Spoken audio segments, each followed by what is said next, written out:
बिस्मिल्लाहिर्रहमानिर्रहीम। अस्सलाम वालेकुम। 8 अक्टूबर का आगाज़ हो गया है इतवार के दिन का, और बात करेंगे कि एक नया खेल जो है वो शुरू हो चुका है। लेकिन उससे पहले मैं आपको एक अपडेट दे दूं कि बहुत से दोस्त पूछते रहते हैं इमरान भाई के बारे में, इमरान रियाज खान साहब के बारे में। तो वो अल्हम्दुलिल्लाह रिकवर तो कर रहे हैं, लेकिन जितना लॉस है तो उसको टाइम लगेगा और काफ़ी टाइम लगेगा। आज मेरी बहुत तफसीली मुलाकात हुई है समी इब्राहिम साहब, असदुल्ला खान साहब और साकिब बशीर साहब के हमरा इमरान रियाज खान साहब के साथ। मामला ये है कि मैं पहले भी ये ट्वीट भी कर चुका हूँ कि बहुत से कमेंट्स आते थे यूट्यूब पे और ट्विटर के ऊपर, और लोग मुझे कहते थे कि मैं अभी तक इमरान रियाज खान साहब से मिलने क्यों नहीं गया। तो मैं पहले दिन ही इमरान भाई से मिलाया था, लेकिन ना तो मैंने उस पर कोई वीलॉग किया था और ना ही मैंने उस इमरान भाई के साथ कोई तस्वीर बनवाई थी।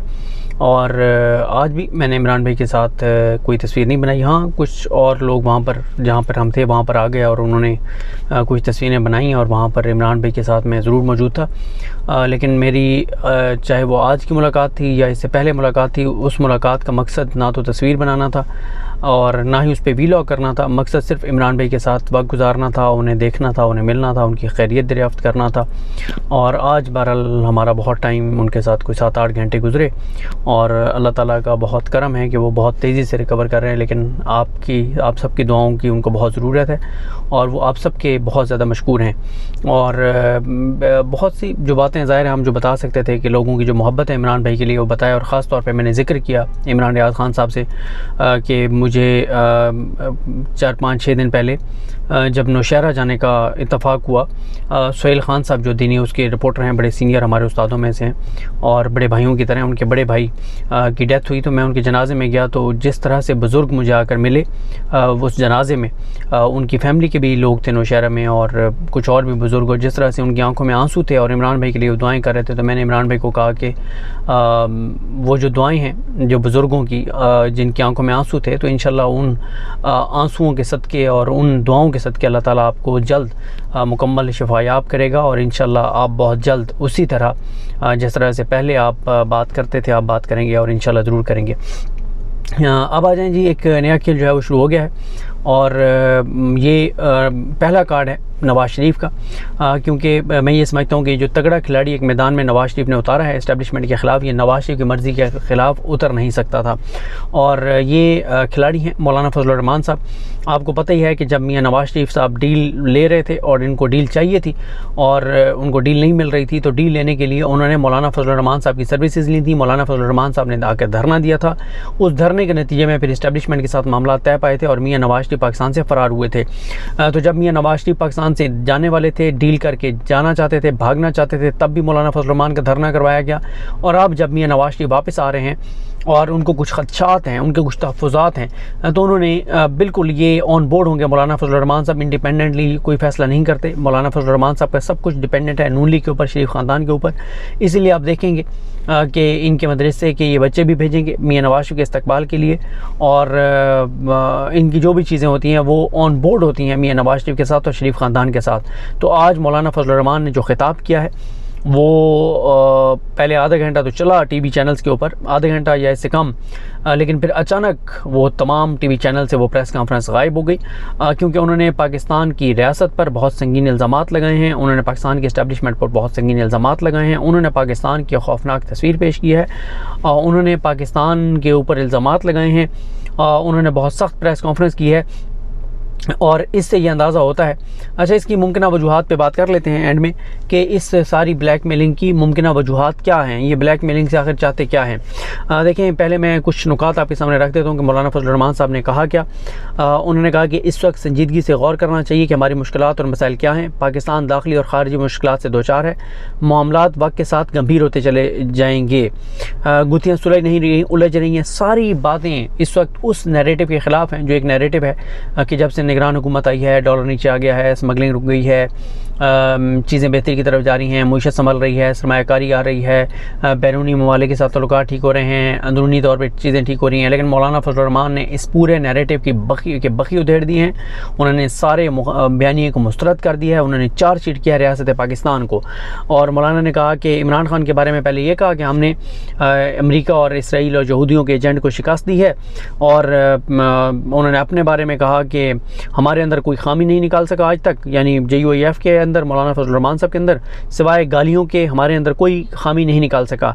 उसके बाद एक मौके पर उन्होंने हाई मॉरल ग्राउंड्स लेने की कोशिश करते हुए एक तरफ इमरान खान को यहूदी एजेंट करार देते हुए, इमरान खान को चार्जशीट करते हुए कि वो यहूदियों का एजेंट है और हमने उसको शिकस्त दी है। उसके बाद फरमाते हैं high moral ground so called लेने की कोशिश करते हुए कि आप भी सोचते होंगे कि अब मैं उस तरह से जलसे नहीं करता, मुझे ये मेरी तहजीब जो है वो जेब नहीं देती, अखलाकियात जेब नहीं देती कि मेरा मुखालिफ जो है वो जेल में हो और मैं उसके खिलाफ तकरीरें करूँ। ये हाई मॉरल ग्राउंड उन्होंने लेने की कोशिश की, हालांकि वो बराह रास्त इमरान खान साहब पर हमले कर चुके थे।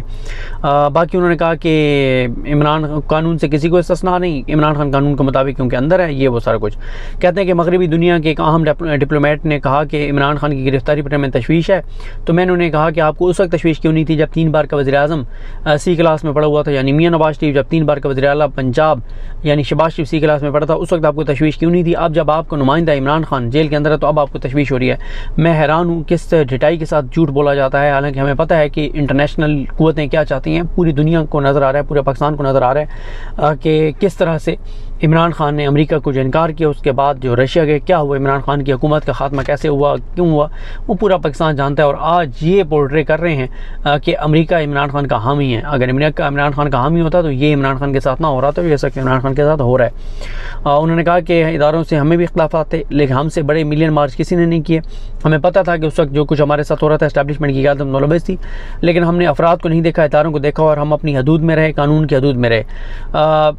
फिर मौलाना ने, अब आप इल्ज़ामात देखते जाएँ कि मौलाना साहब ने क्या क्या इल्ज़ामात लगाए। कहते हैं कि मुल्क का इज्तिमाई इंतज़ामी ढांचा इस वक्त ज़वाल पजीर है, इस्टेब्लिशमेंट और ब्यूरोक्रेसी की गिरफ्त कमज़ोर है और मरकज़ गुरेज़ और मज़हब बिज़ार क़ुव्वतें मजबूत हो रही हैं। इस्टेब्लिशमेंट और ब्यूरोक्रेसी पर आवाम का एतमाद कम होता जा रहा है। कौम की नाराज़गियाँ बढ़ रही हैं, यानी इस्टेब्लिशमेंट और ब्यूरोक्रेसी से कौम की नाराज़गियाँ बढ़ रही हैं। मुआशी लिहाज से हम ज़ुबून हाली का शिकार होते जा रहे हैं। मुईशत कमज़ोर हो चुकी है, कौमी वहदत कमज़ोर हो चुकी है। वतन, और जब मुईशत कमज़ोर होती है और कौमी वहदत कमज़ोर होती है तो वतन और मुल्क के साथ कमिटमेंट कमज़ोर हो जाती है। मुल्क की वहदत को वो कहते हैं हमने बचाया, जब मुल्क में बगावत का ख़तरा था तो हमने सब जमातों को मौलाना साहब कहते हैं इकट्ठा किया और उस वक्त हम जहाँ जाते थे जहाज़ में बैठते थे, कहीं रुकते थे, गाड़ी से उतरते थे, लोग हमें आके कहते थे कि इस मुसीबत से कब जान छुड़ेगी, यानी इमरान खान से। और अब मौलाना साहब जाए ना कभी आवाम में बग़ैर अपनी सिक्योरिटी के जाएँ, मौलाना साहब, मरीम नवाज़ साहिबा, जो कुछ शहबाज शरीफ साहब के साथ हो रहा है, जो कुछ मियां नवाज़ शरीफ के साथ लंदन में हुआ है, जो कुछ हुआ है, ये जाए ना आवाम में ज़रा। अब आवाम मतलब आप तो जिस को इमरान खान को ये मुसीबत कह रहे हैं उसे जान, अब तो आवाम की जान छूट गई है ना उस मुसीबत से, यानी वो जेल के अंदर है वो मुसीबत। तो अब आप जाएँ आवाम के अंदर जाके क्रेडिट लें, आप जाके आवाम से मुबारकबादें वसूल करें, शुक्रिया वसूल करें। उसके बाद कहते हैं कि और फिर मौलाना साहब जो है वो 16 माह अपने की बात नहीं करते, जो इक़्तिदार था, जो इन्होंने फ़ायदे उठाए, जो इन्होंने करप्शन लूट मार की इनके वज़ीरों ने अपने इदारों के अंदर, उसकी बात नहीं करते, बल्कि इमरान खान के 3.5 साल की बात करते रहे। और फिर उन्होंने बहुत बड़ा दावा किया, कहते हैं इमरान खान अगर इक़्तिदार में ना होता तो पाकिस्तान इस वक्त G20 का मेंबर होता। बड़ी बात है। फिर वो कहते हैं कि कबायली इलाकों के हालात बहुत ख़राब हैं और वो कहते हैं कि हमारी जमात पर किसके इशारे से हमले किए गए, इस हमले से पहले हमारे 20 उलमा को शहीद किया गया, वो किसने करवाया, किसके इशारों पर हुआ, हाफिज़ अब्दुल्ला पर हमला किसने कराया, ये मौलाना साहब सवाल उठा रहे हैं। मौलाना साहब आपकी हुकूमत थी, निगरान सेटअप भी आपका ही है, सब कुछ आपके हाथ में है, तो आप करवा लें तहकीकात, या आपको पता है तो आप बोलें, आप बताएँ। आप बुज़दिली क्यों दिखा रहे हैं? जब आप दीन का नाम लेते हैं तो आप बहादुरी करें, जिहाद करें, लें नाम। आप कितने लोग अगर शहीद हो गए तो आपको पता है कि कौन करवा रहे हो, तो आप लें उनका नाम। उसके बाद कहते हैं कि जहाँ इतनी कत्ल गारत हो रही हो, खून बह रहा हो, वहाँ कैसे सुकून हो सकता है। तो मौलाना साहब ने पाकिस्तान की बहुत खौफनाक तस्वीर जो है वो पेश की है। उन्होंने कहा कि पूरा ढांचा इस वक्त मुल्क का हिल चुका है। आज मौलाना साहब को कराची के स्ट्रीट क्राइम भी याद आ गए। जब वो इक़्तिदार में थे, पीपल्स पार्टी के गोद में बैठे हुए थे, तो तब उनको बिल्कुल याद नहीं था कि कराची में स्ट्रीट क्राइम्स हैं। आज उनको स्ट्रीट क्राइम्स याद आ गई हैं। कहते हैं पंजाब का ताजिर परेशान है, ज़मींदार परेशान है। और फिर वो कहते हैं कि पूरे कश्मीर में जो है वो इस वक्त पाकिस्तान के ख़िलाफ़ जो है वो बहुत एहतजाज हो रहा है। और कहते हैं ये कौन 4-5 लोग हैं जो अपने दफ्तर के एक कमरे में बैठ के पूरे मुल्क और अवाम का फैसला करते हैं, जो अपने आप को अकेले कुल समझते हैं। और वो कहते हैं कि मगरबी लॉबी इस वक्त भी पाकिस्तान के ख़िलाफ़ साजिश कर रही है। वो कहते हैं गिलगित बल्तिस्तान में पाकिस्तान के ख़िलाफ़ एहतजाज हो रहा है। पंजाब में फ़िरकावारियत फैला दी जाती है। KPK भी इससे गुजरा है। बलूचिस्तान के हालात बहुत ख़राब हैं और बहुत ख़राब रहे। और हमें आवाम को एतमाद दिलाना है कि हम आपके हकूक़ के मुहाफ़िज़ हैं। सियासी जमातें इलेक्शन की फ़िक्र में हैं और दूसरी तरफ रियासत डूब रही है। लोग डॉलर बाहर भेज रहे हैं, बाहर के लोग तरसीलात ज़र रोक कर बैठे हैं, सरमायाकारी नहीं हो रही। इन हालात में पाकिस्तान में कोई बंदूक उठाता है तो इंतखाबी अमल वो कहते हैं मखदूश हो जाएगा, सरमायाकारी रुक जाएगी। पड़ोसी मुल्क के साथ जंग और तरक्की के मुतहम्मिल नहीं हो सकते। अफगानिस्तान के साथ तलखियाँ पैदा हो रही हैं। बज़ाहिर कहा जा रहा है कि जो गैर कानूनी हैं वो मुल्क से चले जाएँ। गैर कानूनी रहने वाले सिर्फ पश्तून तो नहीं है, हाथ डाला गया है तो सिर्फ पश्तूनों पर। पख्तून कार्ड उन्होंने खेला है।